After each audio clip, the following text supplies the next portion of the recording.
Aleluia. Quantos estão felizes nessa noite? Oh, eu vou ter que fazer de novo essa pergunta. Quantos estão felizes aqui nessa noite? Vou fazer de novo. Quantos estão felizes aqui nessa noite? Vai melhorando. Abra sua Bíblia comigo em Filipenses. Carta de Paulo aos Filipenses, capítulo 3. Nós havíamos falado aqui durante a semana que o pastor Israel estaria ministrando aqui. Infelizmente, aconteceu um imprevisto, ele não conseguiu estar conosco. Mas o pastor Israel não veio, se contente com o pastor Marcel. Eu falei hoje de manhã, vai ter que ser comigo mesmo. O pastor Everton também não está presente. Jogou ontem o campeonato Fute-Mesa em Belo Horizonte. Foi campeão no X1. Tem os irmãos aí do Fute-Mesa, Zé Vitor, Nandim, Paim. Paim é camarão.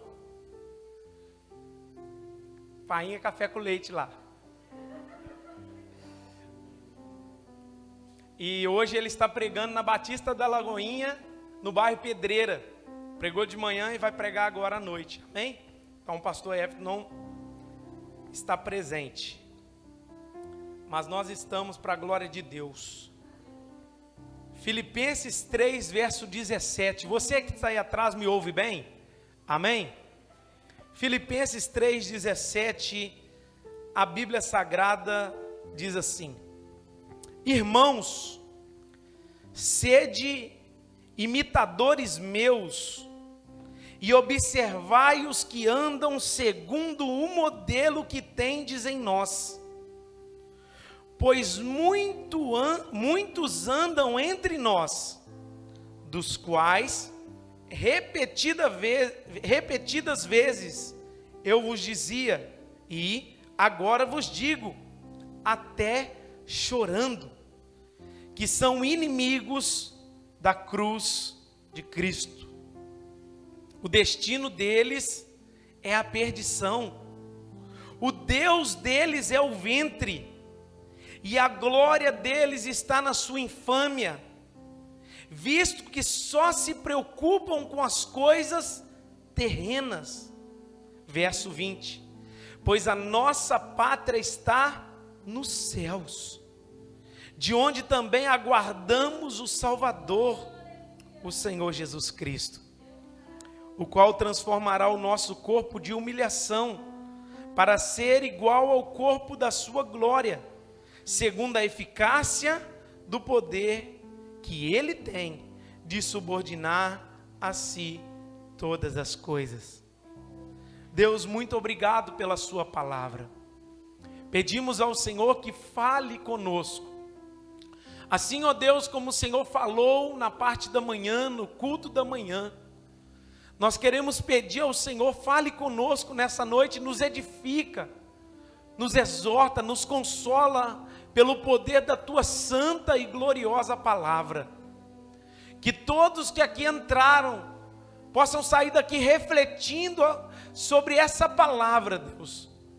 Analisar o cristianismo que temos vivido, Senhor, nos aproximar mais de Ti. Muito obrigado, Senhor. É essa oração que fazemos ao Senhor, no nome de Jesus. Amém. Irmãos, esse capítulo de Filipenses, capítulo 3, ele é dividido em 3 partes. A primeira parte é do versículo 1 ao versículo 11. A segunda parte é do versículo 12 ao versículo 16.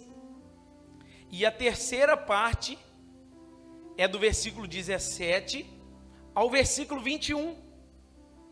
E eles não estão somente divididos em versículos, mas eles estão divididos em uma história que o apóstolo Paulo está transmitindo à igreja. Do versículo 1 ao versículo 11, Paulo relata sobre o seu passado. O que era o passado de Paulo? Olha o verso 4. Bem que eu poderia confiar na carne. Se algum outro pensa que pode confiar na carne, eu ainda mais. Verso 5. Circuncidado ao 8º dia, da linhagem de Israel, da tribo de Benjamim, hebreu de hebreus, quanto à lei fariseu, quanto ao zelo perseguidor da igreja, quanto à justiça que há na lei, irrepreensível.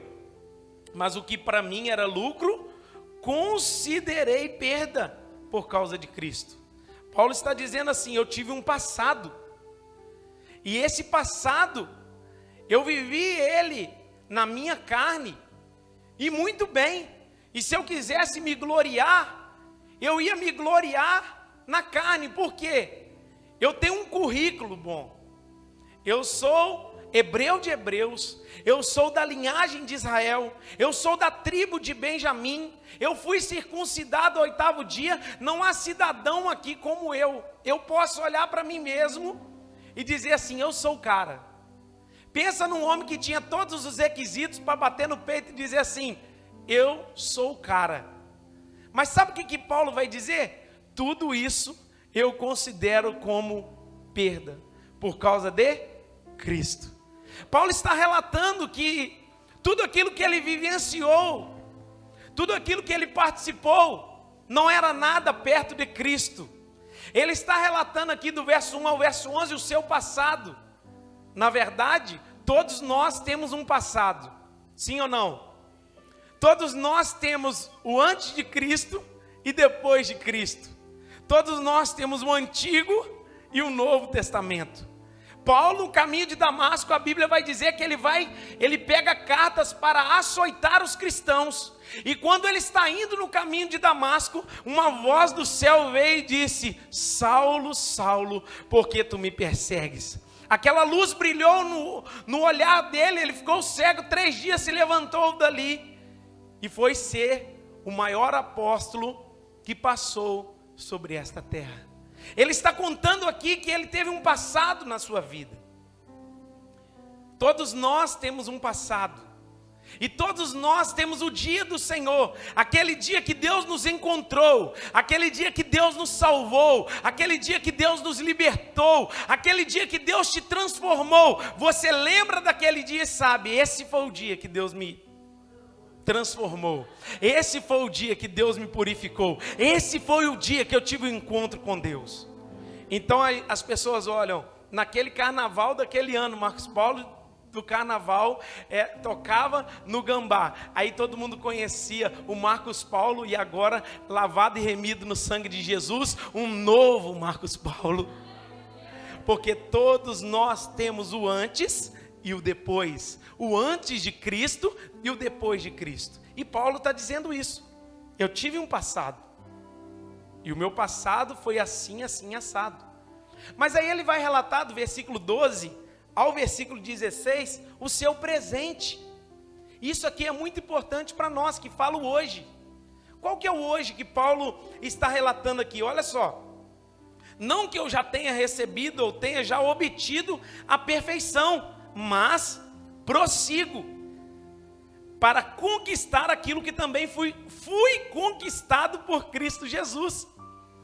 Irmãos, quanto a mim, não julgo havê-lo alcançado, mas uma coisa faço, esquecendo-me das coisas que para trás ficam, avanço para as que estão diante de mim, prossigo para o alvo, para o prêmio da soberana vocação de Deus em Cristo Jesus. Sabe o que Paulo está relatando? Eu tinha um passado, e o meu passado foi mau, o meu passado foi tenebroso, o meu passado foi terrível, até o dia de Cristo chegar na minha vida. E depois que esse dia chegou na minha vida, agora eu faço uma coisa. O que eu faço? Eu esqueço-me das coisas que para trás ficam e eu avanço para as que estão diante de mim. Entre aspas, Paulo, ele está relatando o seu presente. Qual que era o presente de Paulo? Ele estava correndo. Você quer saber se um cristão é autêntico ou não? É se ele está parado ou se está correndo. Porque o cristão não é autêntico quando ele está parado. O cristão de verdade está correndo. Aí ele vai dizer que é muito importante isso aqui, que ele usa uma linguagem do corredor na Grécia. E esse corredor, ele não corria para obter a cidadania, ele era cidadão e assim corria. Eu vou falar para você aprender. Ele não corria para obter a cidadania, ele era cidadão e assim corria. Vou falar de novo. Pega a palavra no seu coração. Olha o texto. Ele está usando uma linguagem de um corredor. E ele diz assim: eu estou correndo não para obter a cidadania, eu estou correndo porque eu sou cidadão. Eu vou trazer para o cristianismo: nós não estamos correndo para obter, mas porque somos salvos, e aí corremos. E aí caminhamos, e aí fazemos a vontade de Deus, e aí glorificamos. Porque quando nós corremos para alcançar, existe uma palavra que se chama meritocracia. Quem chega primeiro ganha. E nenhum de nós aqui pode bater no peito e falar assim: eu ganhei porque eu corri. Você ganhou porque Cristo morreu na cruz pela sua vida. Não tem mérito em nós, não tem sabedoria em nós, não tem capacidade em nós. Ele vai dizer: eu corro para conquistar aquilo que fui conquistado. Ou seja, primeiro a salvação veio e agora eu corro. Ele está dizendo assim: primeiro você é um cristão, depois você começa a correr. Primeiro você é perdoado, depois você começa a correr. Primeiro você se torna um atleta, depois começa a correr. E eu quero fazer uma pergunta, parece boba, mas você está parado ou está correndo? Porque aquele que foi alcançado por Jesus, aquele que foi salvo por Jesus, não permanece no mesmo lugar. Ele diz como Paulo: eu esqueço das coisas que para trás ficam, avanço para as que são diante de mim, estou na corrida. O que você talvez precisa tomar a iniciativa de começar a correr, a caminhar. Qual que é o prêmio? A salvação, que já foi conquistada. O que Cristo conquistou? A salvação. Eu falei com um casal antes do culto, hoje é noite de ceia. Ninguém pode bater no peito e falar assim: eu sou digno de ceiar. Ninguém. Quem aqui pode ser o doido de levantar a mão e falar assim: eu sou digno de tomar Santa Ceia? Ninguém, porque todos nós estamos no mesmo barco, no mesmo patamar. Ninguém aqui é melhor do que ninguém. É isso que faz o reino de Deus ser o que é. Olha a matemática do reino de Deus: o menor é o maior. É tudo diferente. A matemática do reino de Deus não confere com a nossa matemática. Porque ninguém aqui pode dizer assim: eu estou preparado. Ninguém está preparado. Mas quando a gente ceia, a gente está falando assim: eu e Jesus somos amigos. Porque você só leva para sentar na sua mesa, na sua casa, quem é o seu amigo. Aí Paulo, ele vai relatar o presente. Qual que é o presente? Ele está correndo. O passado ele deixou. E eu tenho uma palavra de Deus para a sua vida. Tem pessoas aqui que carregam o passado nas costas. Tem pessoas que entraram aqui nessa noite, que o passado está norteando a sua vida. Que aquilo que aconteceu lá no seu passado tem prendido você no seu presente, impedido você de caminhar. Mas há um convite de Deus, em Mateus capítulo 11, versículo 28. Vinde a mim os que estáis cansados e sobrecarregados, e eu vos aliviarei. Tomai sobre vós o meu jugo, e aprendei de mim que sou manso e humilde de coração, e encontrareis descanso para a vossa alma. O seu passado nada presta, porque se você levar ele aos pés do Senhor, ele troca o fardo com você, e fala: começa a correr. Ele relata o seu presente, porque todos nós estamos nessa corrida. E agora Paulo, ele vai relatar o seu futuro. Então vamos dizer, todo cristão tem presente, passado e futuro. Vamos começar, passado, presente e futuro. Fala para o irmão que está do seu lado. Todo cristão tem passado, presente e futuro. Quem que é o meu passado? O que ficou para trás. O que é hoje? O que nós estamos vivendo aqui. Correndo, buscando, se esforçando, vivendo uma vida com Deus. Qual é o nosso futuro? Ele vai relatar no verso 20. Aguardamos a vinda do nosso Senhor Jesus Cristo. Qual é o nosso futuro? O nosso futuro não é ficar rico.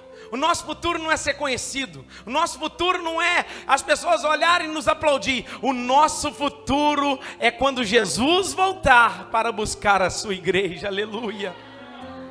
O que nos move, a esperança do cristão é saber que um dia Jesus voltará.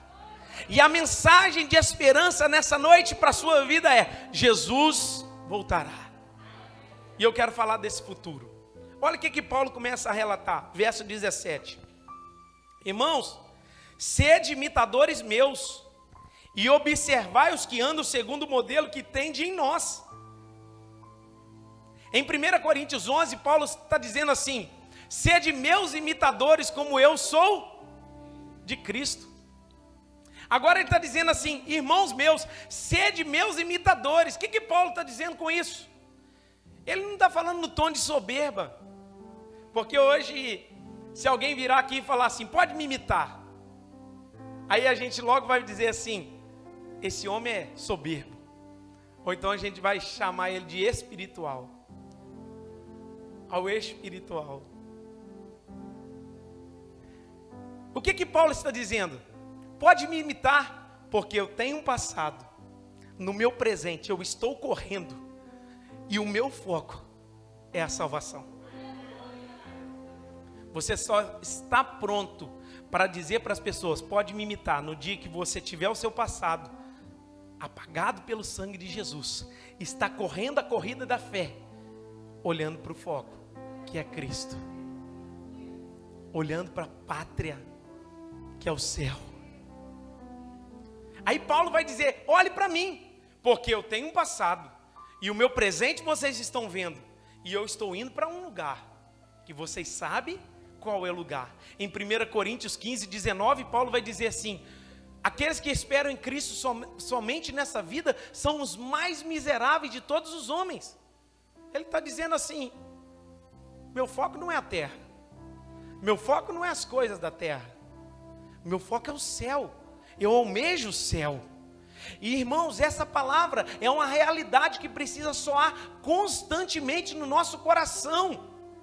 Nós precisamos almejar o céu, precisamos desejar o céu, precisamos ansiar pelas coisas do céu, porque o Espírito que habita em nós, ele veio do céu, e ele gera em nós o desejo de ir para o céu. E essa mensagem não é uma mensagem popular nos dias de hoje. Mensagem popular é eu vim aqui pregar que Deus vai realizar todos os seus sonhos. Mensagem popular é que Deus vai abrir as portas, vai te dar um emprego, você vai ganhar 2 vezes mais do que você ganha hoje. Mensagem popular é que Deus vai te dar um casamento abençoado. Mensagem popular é que Deus vai fazer tudo. E se Ele não fizer? Porque o que as igrejas têm pregado é isso. Que vem que Deus vai fazer, vem que Deus vai realizar. Não é isso o Evangelho. O Evangelho autêntico prega sobre a responsabilidade do homem em caminhar, em correr para o céu. Deus nos alcançou, mas a responsabilidade é nossa de correr, desenvolver a salvação com temor e tremor, e andar conforme a vontade de Deus. Aí olha o que Paulo diz. Ele está preocupado nessa carta. E o verso 18 diz assim, ó, pois muitos andam entre nós. Fala comigo, entre nós. Paulo agora, ele está preocupado que existe um pessoal dentro da igreja. Olha para esse irmão de rabo de olho assim, vê se é ele.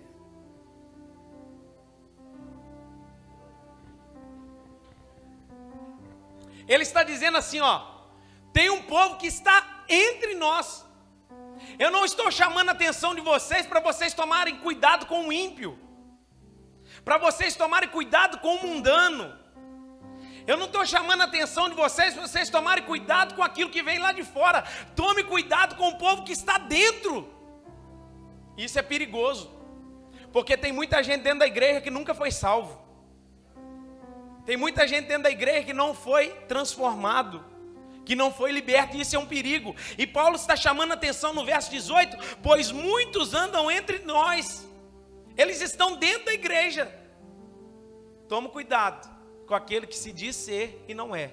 Por exemplo, Jesus, ele conta a parábola do joio e do trigo. Eles estão aonde? No mesmo lugar. Eles estão juntos. Talvez você pode estar coladinho no trigo, no joio aí, não sabe.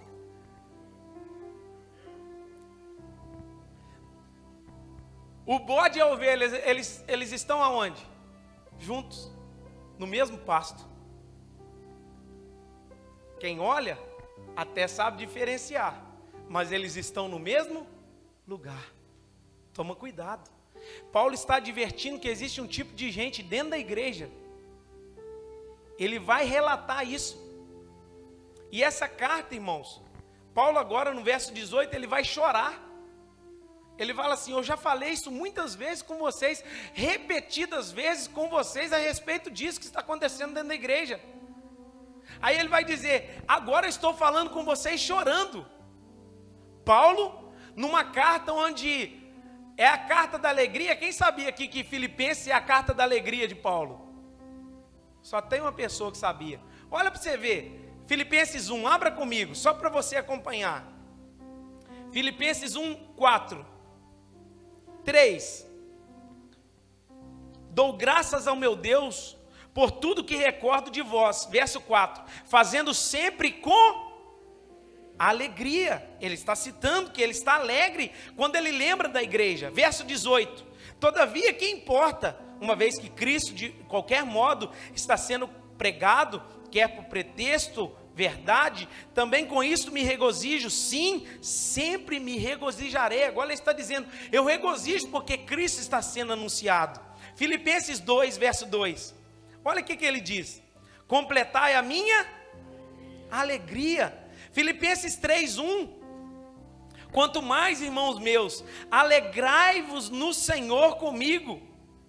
A mim não me desgosta e é a segurança para vós outros, que eu vos escreva as mesmas coisas. Filipenses 4, verso de número 4. Alegrai-vos sempre comigo no Senhor. Outra vez digo, alegrai-vos. Numa carta onde ele cita muitas vezes a palavra alegria, porque realmente ele estava feliz, ele estava alegre. Agora Paulo, ele vai advertir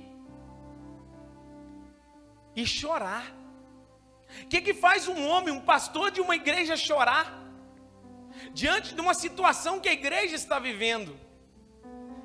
Numa carta onde ela é denominada a carta da alegria de Paulo, agora ele está chorando. E por que Paulo está chorando? Ele vai relatar. Ele vai dizer assim, ó, eu digo até chorando, que são inimigos da cruz de Cristo. Ele está dizendo assim, tem um tipo de gente dentro da igreja, que é inimiga da cruz de Cristo. Isso é muito sério. Primeiro símbolo desse inimigo da cruz de Cristo, eram os judaizantes que estavam dentro da igreja. E eles estavam anulando o que Cristo fez na cruz, e dizendo para o povo se apegar à lei, porque a lei resolvia. Mas foi na cruz de Cristo que tudo foi resolvido. E olhando para esse texto, o Espírito Santo me trouxe uma reflexão. E se eu fosse colocar o nome nessa mensagem, eu colocaria assim: amigos de Deus, inimigos da cruz de Cristo. Pastor, mas tem como as pessoas serem amigas de Deus, amigas de Cristo e inimigas da cruz de Cristo? Me explica. Tem gente que está dentro da igreja, gosta do louvor, gosta da palavra, gosta do ambiente, gosta das orações bonitas. Outro dia eu recebi uma pessoa no Facebook, uma senhora, e ela falou assim: eu amo as suas orações. A pessoa gosta desse ambiente, a pessoa gosta do mover. Tem gente que gosta até do manto, né, Guilherme? Tem gente que gosta do fogo, tem gente que gosta do poder, tem gente que é mais calmo, mas gosta de estar aqui. Paulo está dizendo assim: existem tipos de pessoas que estão dentro da igreja e são inimigas da cruz de Cristo. Qual que é o símbolo da cruz de Cristo? Obediência, humilhação, renúncia, abrir mão do seu eu, abrir mão da sua vontade. E quando é que a gente está falando que existem pessoas que estão dentro da igreja e são inimigas da cruz de Cristo? Quando elas gostam da oração, elas gostam da pregação, elas gostam da palavra, elas sabem que esse aqui é o lugar, esse aqui é o caminho, elas sabem que tudo isso aqui é verdade, mas quando manda renunciar, quando manda obedecer, quando manda viver uma vida de santidade, quando manda viver uma vida de temor a Deus, quando manda carregar a cruz e seguir a Jesus, é o que Jesus diz em Mateus 16, 24, se alguém quiser vir após mim, negue-se a si mesmo, toma a sua cruz e siga-me.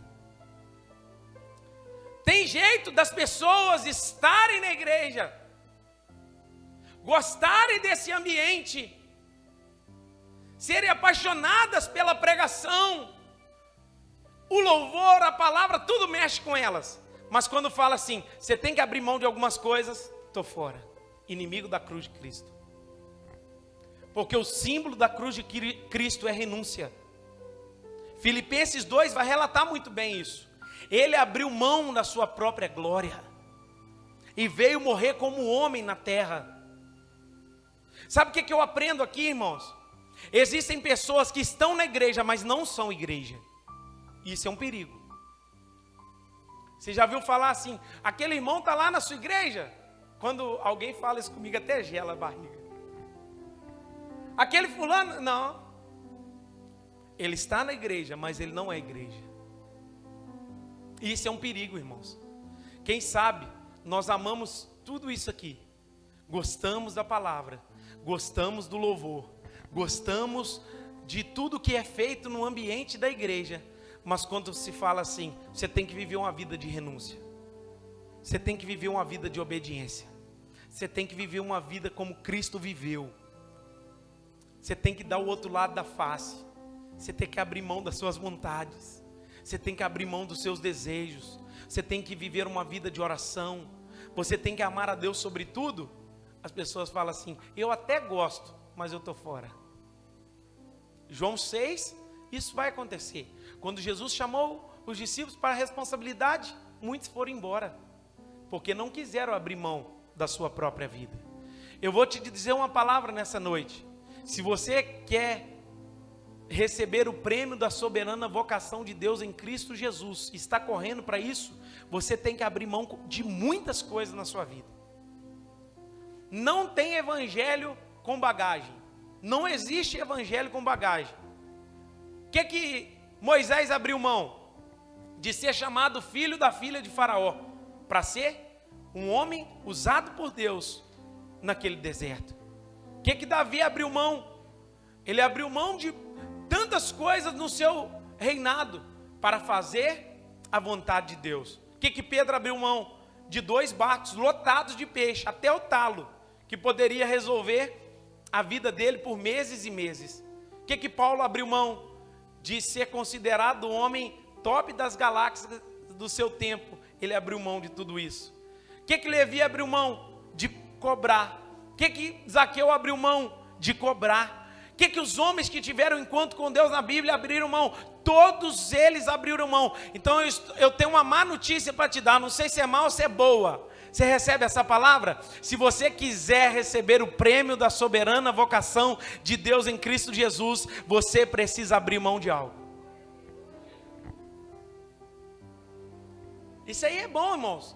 Porque quando a gente libera essa palavra, tem muita gente que não pega.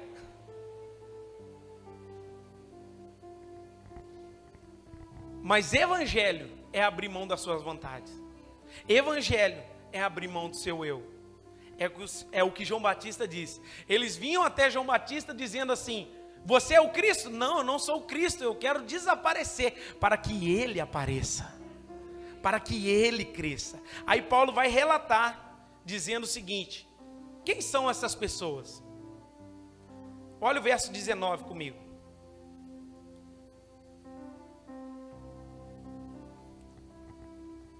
Primeira coisa que ele vai dizer no verso 19: o destino dessas pessoas é a perdição. Os inimigos da cruz de Cristo estão perdidos. O destino deles está preparado. Paulo está dizendo assim: se você é um inimigo da cruz de Cristo, o seu destino é o inferno. Você está perdido. Se você ama tudo menos a Jesus, você está perdido. Isso é sério, irmãos. Quem sabe a gente está se passando como crente, mas na peneira de Deus a gente não está passando. A peneira de Deus é bem fina, hein? A peneira de Deus é bem fina, é quase que um pano. Somente vai passar o que está moído mesmo. Aí ele vai relatar: o Deus deles é a perdição. Olha o que ele fala em segundo lugar. O destino deles é a perdição. Segundo lugar, o Deus deles é o ventre. Ele vai dizer que os inimigos da cruz de Cristo, eles não são guiados pela Bíblia. Eles não são guiados pela palavra. O que governa eles? O ventre. Você já viu aquela pessoa que, aquele ditado que diz assim: fulano de tal só olha, só pensa no, olha ou pensa no umbigo? Tem essa expressão, não tem? Como é que é? Só pensa no umbigo, é? É assim? Olha e pensa, a mesma coisa, vocês entenderam, né? Tem essa expressão: o fulano de tal só pensa no umbigo, só olha para ele. Ele está dizendo assim: o Deus dessas pessoas é o ventre, ou seja, elas só fazem o que o umbigo pede. Eu dei um exemplo simples hoje de manhã. Tem dia que bate aquela friagem, né? E a gente fala assim: nossa, que tá bom para tomar uma sopa. Quem gosta de sopa? Ainda mais no tempo do frio. Aí no dia da sopa e do frio também tem culto.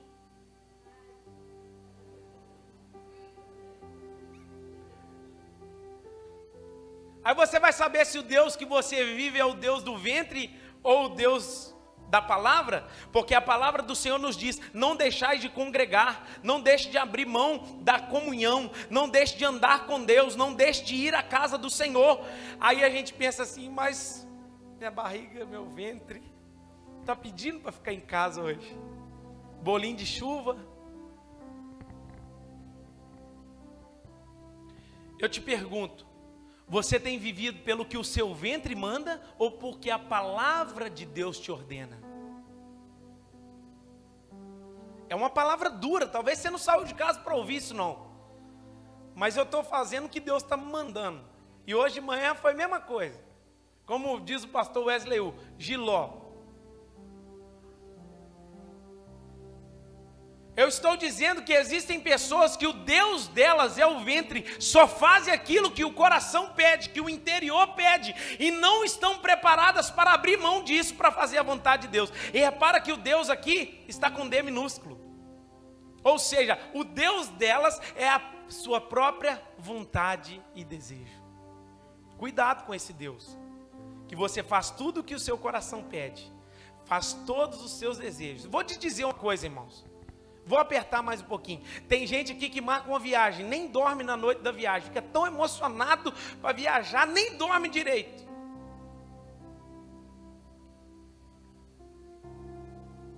E errado? Não. A gente fica, desejoso para viajar. Mas será que nós temos o mesmo entusiasmo de viajar para cultuar? Para adorar a Deus?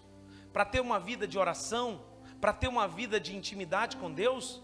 Sabe, irmãos, nós temos que mudar o nosso entusiasmo com Deus. O Almir fala sempre dessa palavra: cristão tem que ser entusiasmado. Isso é uma verdade, irmãos. A gente foca em tantas coisas dessa terra, mas quando fala em servir a Deus, temos dificuldade. Ele está dizendo que esse povo é inimigo da cruz de Cristo. 3, no mesmo versículo: a glória deles está na sua infâmia. Esse texto aqui, A glória deles está na sua infâmia. Na Nova Tradução Linguagem de hoje fala assim: eles têm orgulho daquilo que devia ser uma vergonha para eles. Ele está dizendo que os inimigos da cruz de Cristo têm orgulho daquilo que devia ser uma vergonha. Irmãos, eu vou falar de passado, porque todos aqui, como eu disse, tem um passado e tem um presente e vai ter o futuro. Tem gente que enche a boca para falar do passado. Não, porque eu era assim, eu era assado, e eu fazia isso, e aquela coisa. Ele enche a boca, fala do passado com orgulho. Você tem que ter vergonha daquilo que era para você estar escondido debaixo da mesa, está enchendo boca para falar. A gente foi levar essa semana um jovem no centro de recuperação, lá em Ubá. E ele estava contando um pouco para a gente que ele já foi do tráfico. E ele falou assim: não, eu ganhava 4 mil por semana aqui em Miraí. Você tem noção do que é isso? 4 mil por semana. E ele contando para o Cláudio lá, e a gente conversando. E o Cláudio falou assim: ó, se você quer cura, abra mão desse palavreado aqui dentro. Porque ele entendeu que ele estava falando aquilo com orgulho. Estava falando aquilo assim, enchendo a boca, porque eu já fui do tráfico. Tem gente, irmãos, que fala do seu passado com orgulho. E a gente tem que ter vergonha das coisas que a gente cometia. Ele está dizendo que os inimigos da cruz de Cristo, eles têm orgulho daquilo que devia ser para eles uma vergonha. E a última coisa que ele diz, visto, verso 19 ainda, que só se preocupam com as coisas terrenas. Foi destrinchado aqui os inimigos da cruz de Cristo. Uma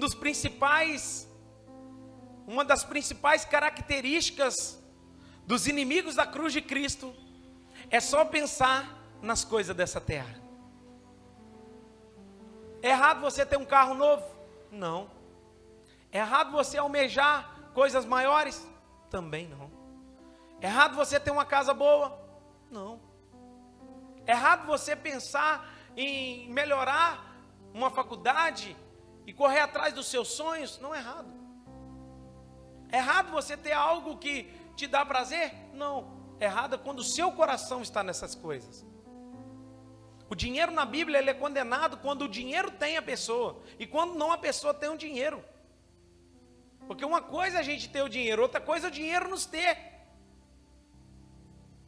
E ele está dizendo que esse tipo de gente só se preocupa com coisa da terra, só visa a terra, só visa as coisas terrenas. Ele está lutando, ele está almejando, ele está indo atrás das coisas terrenas. Cuidado, irmãos, com a vaidade do seu coração. Isso eu falo em todos os aspectos da sua vida. Cuidado com a vaidade que está lá naquele cantinho que ninguém está vendo.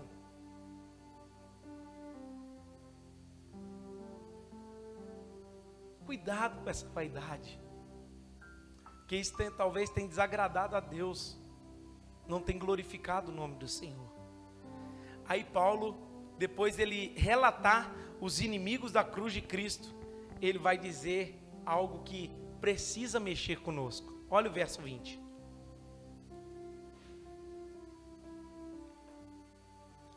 Pois a nossa pátria está nos céus, de onde também aguardamos o Senhor, o Salvador Jesus Cristo. Depois que ele declara que os inimigos da cruz de Cristo estão perdidos, ele vai dizer assim: mas tem um povo, mas tem alguém que sabe que a pátria dele não é aqui. Talvez você anda com pessoas na igreja, convive com pessoas na igreja que amam tudo dessa terra, que desejam tudo dessa terra. Você olha para eles e pensa assim: meu Deus, mas por que o fulano de tal tem tudo dessa terra? Não importa, a nossa pátria não é aqui. Eu estou aqui com uma mensagem de esperança, e essa é a mensagem do Evangelho.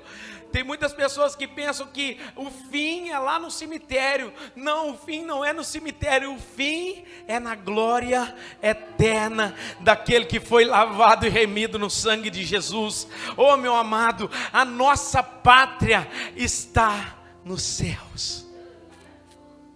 E essa mensagem precisa mexer com a igreja. A gente está tão terreno, a gente está tão ligado nas coisas dessa terra, porque a mensagem do céu já não mexe mais com a gente. A mensagem das coisas do céu já não mexe mais conosco. Os louvores do céu já não falam mais conosco. As coisas do céu, nós precisamos entender, irmãos, que o céu é o nosso lugar. Nós estamos aqui de passagem.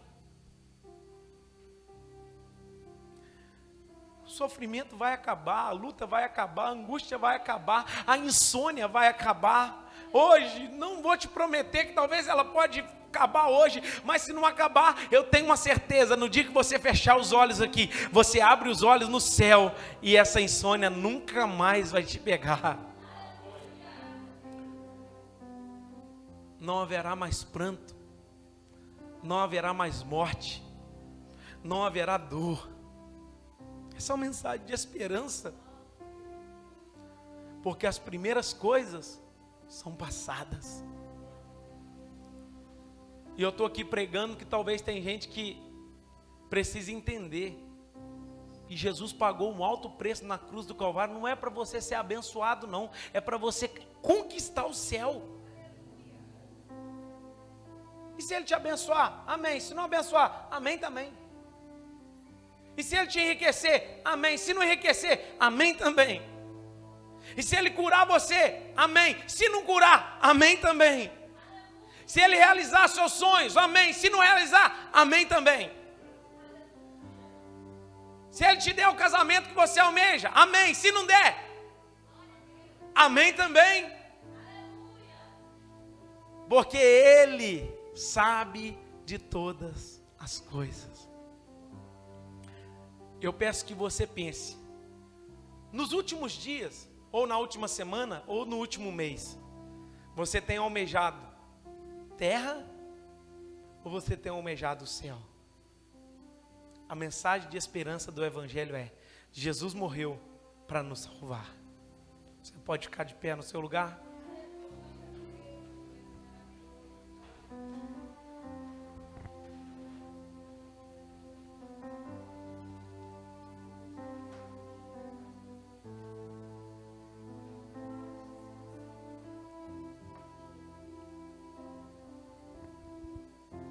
Talvez você entrou aqui nessa noite, e eu sinto o desejo de fazer esse apelo.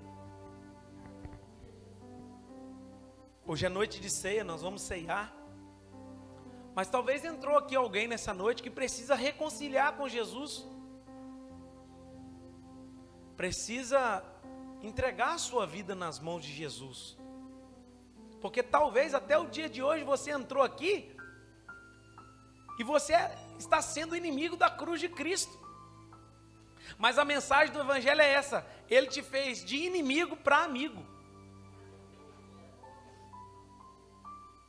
E talvez você entrou aqui nessa noite: eu só tenho agradado o meu ventre, eu só tenho pensado nas coisas dessa terra, eu tenho prazer nas coisas que devia ser uma vergonha para mim. E você talvez precisa entregar a sua vida a Jesus. E a mensagem do Senhor é essa: Ele quer te salvar. Ele quer salvar seu coração. Tem alguém aqui nessa noite que deseja entregar a sua vida para Jesus? Essa mensagem mexeu no seu interior. Talvez mexeu dentro da sua vida. E você compreendeu, você entendeu que você está caminhando inimigo da cruz de Cristo. E Deus está falando assim: eu quero fazer de você o meu amigo. Tem alguém que deseja entregar a sua vida para Jesus? Levanta a sua mão que eu quero orar por você. Eu não vou pedir que você venha aqui na frente, eu quero orar daqui mesmo, abençoando a sua vida. Tem alguém? Tem uma jovem ali, que Deus te abençoe. Eu vou orar abençoando a sua vida. De inimigo da cruz de Cristo passa a ser amigo de Deus. Tem mais alguém? Tem um lá levantando a mão lá atrás, tem mais um levantando a mão lá, tem mais um, que Deus te abençoe. Em nome de Jesus. Tem mais alguém aqui? Em nome de Jesus. Fica ligado, irmãos, na oração, no espírito de oração agora, que Deus está movendo os céus. Tem mais alguém que entrou aqui entendendo assim: eu entrei aqui sendo inimigo da cruz de Cristo, mas eu quero ser salvo, ser alcançado por Deus, entregar a minha vida para Jesus, e eu quero me tornar amigo. Tem alguém? Levante a sua mão bem alto. Eu não quero pedir que você venha aqui na frente, eu quero orar por você, para que você tenha certeza que o seu lugar não é aqui. O seu lugar é o céu. Tem mais alguém? Tem uma jovem aqui, 3 jovens lá atrás. Se tiver alguém, pode levantar a mão sem vergonha. Eu quero abençoar você. Se não tiver, nós vamos orar por essas vidas. Aleluia. Aleluia. Você pode orar comigo, igreja? Vamos abençoar esses irmãos em oração. Você que está aí perto desse irmão, dessa irmã, coloque a mão nele, coloque a mão nela. Vamos interceder. Pai, em nome de Jesus, essas pessoas que entraram aqui nessa noite estão entendendo, Pai, que entraram aqui, Deus, como inimigos da cruz de Cristo, mas hoje elas estão, Senhor, entendendo que elas precisam ser amigas do Senhor, serem transformadas à imagem do Senhor. E eu te peço, Deus, alcança esses corações, alcança essas vidas, que de inimigo da cruz eles se tornam amigos do Senhor, para que, Senhor, o nome deles seja escrito no livro da vida, e eles começam hoje a correr para obter o prêmio da soberana vocação de Deus em Cristo Jesus. Ó Pai, abençoa cada um dos seus filhos, esses que estão aqui ouvindo essa palavra, Deus, e entender o propósito dessa ministração, que eles sejam abençoados por Ti, em nome de Jesus. Você pode aplaudir a Jesus nessa noite? Que Deus abençoe a sua vida. Louvado seja o nome do Senhor. Eu quero convidar os diáconos, quero convidar o grupo de louvor.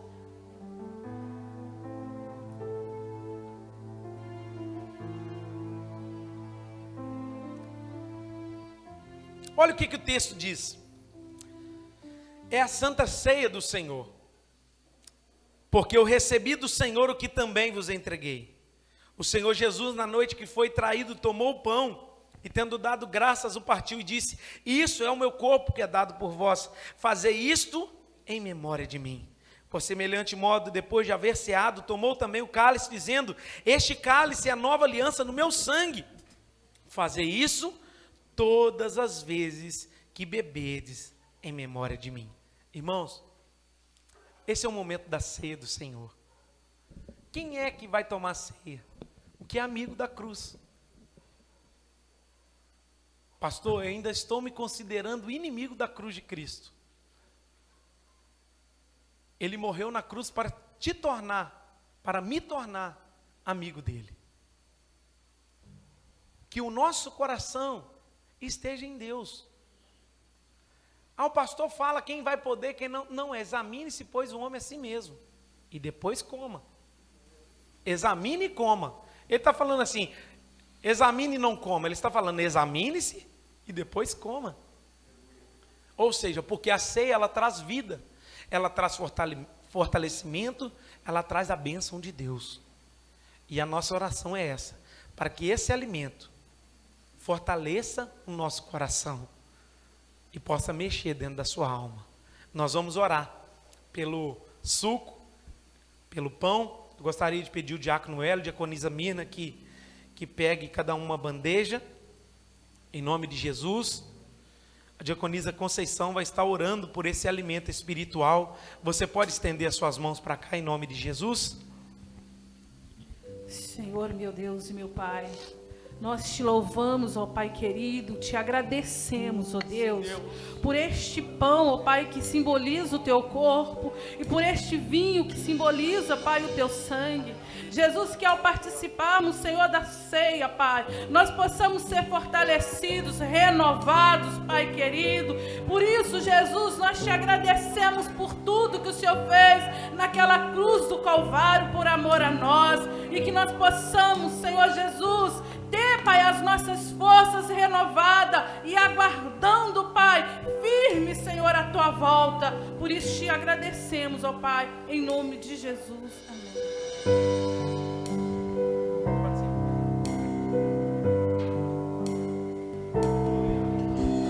Além do rio azul, as ruas são de ouro e de cristais. Ali tudo é vida, ali tudo é paz, morte, choro. Fica ligado em oração. Nunca mais. Fica ligado em oração. Tristeza e dor, nunca mais. Cante isso, além. Além do rio azul,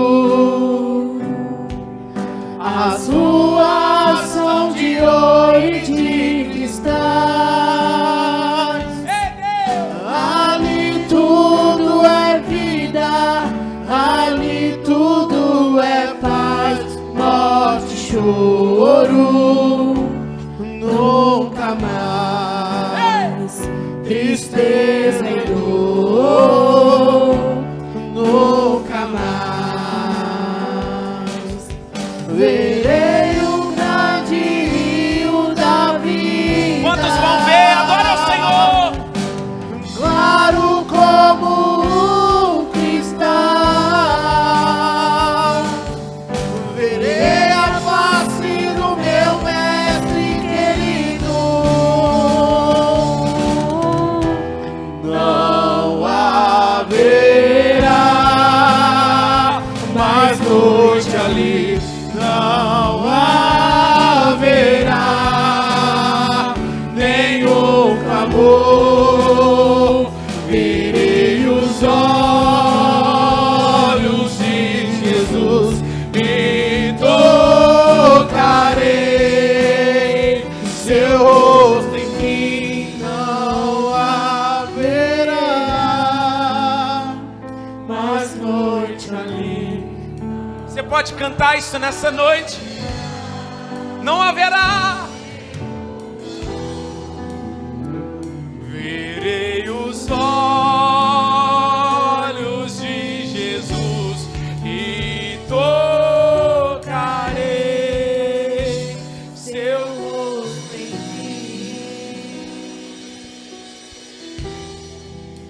Espírito Santo.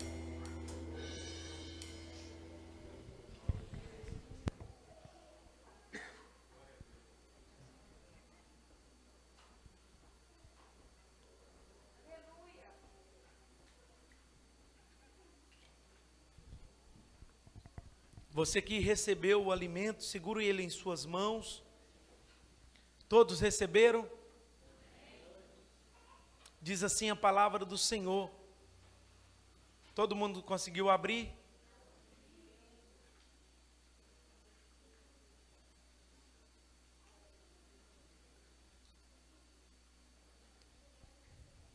Diz assim a palavra do Senhor.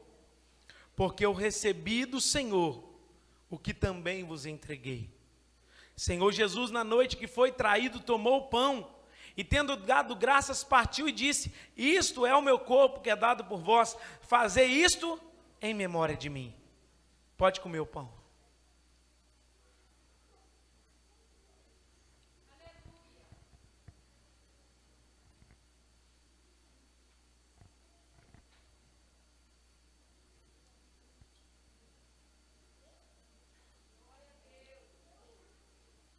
Aleluia. Aleluia.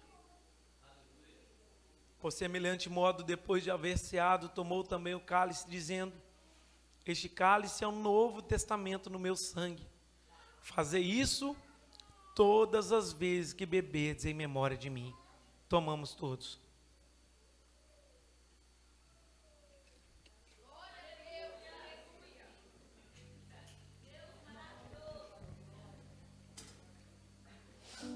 Espírito Santo, você pode agradecer a Deus? Agradeça a Deus.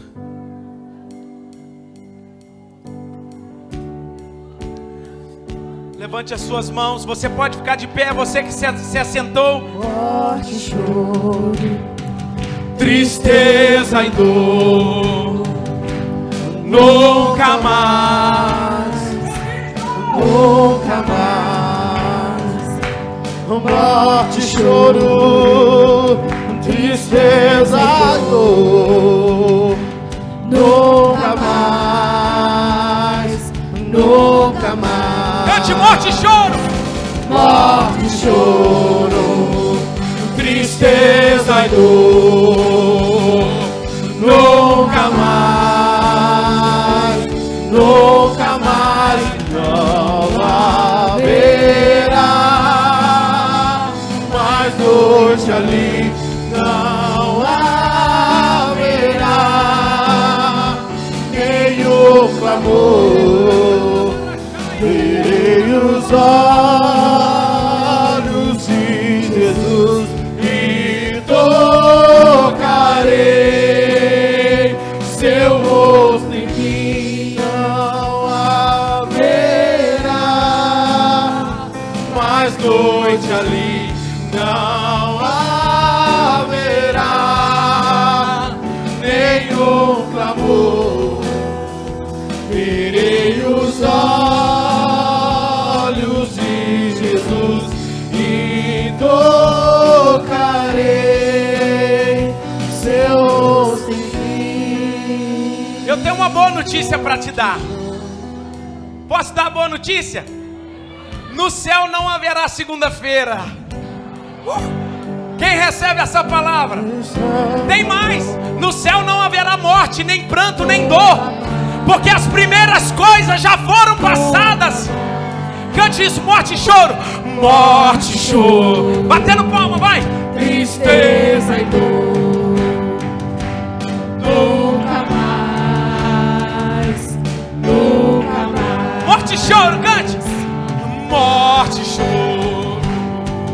Tristeza e dor, nunca mais, Nunca mais. Morte, choro, tristeza e dor, nunca mais, nunca mais não haverá mais noite ali, não haverá nenhum clamor. Verei os olhos de Jesus e tocarei seu rosto, em mim. Só as mulheres, cante, não haverá. Mais noite ali, não haverá As mulheres cantando, vai.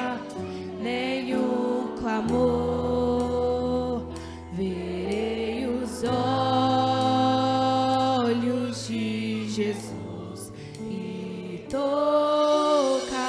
tocarei seu rosto, enfim. Os homens. Mais noite ali não haverá nenhum clamor. Verei os olhos e tocarei seu rosto. Todos, não haverá. Mais noite ali,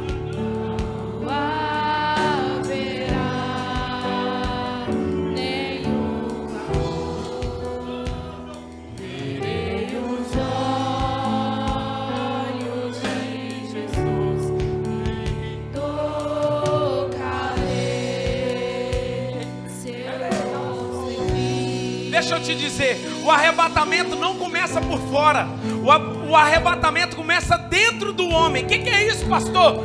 Quando ouve um hino desse, se não mexer dentro, meu irmão, algo está errado na sua vida. Mas aquele que mexe dentro de você é o mesmo Espírito que te leva a morar com Deus nas mansões celestiais. Que o grande amor de Deus Pai, a graça salvadora de nosso Senhor e Salvador Jesus Cristo, a doce comunhão e consolação do Espírito Santo estejam com todos vocês e com todo o povo que aguarda a vinda do nosso Senhor e Salvador Jesus Cristo. E a Igreja Batista Reviver diz: Deus abençoe.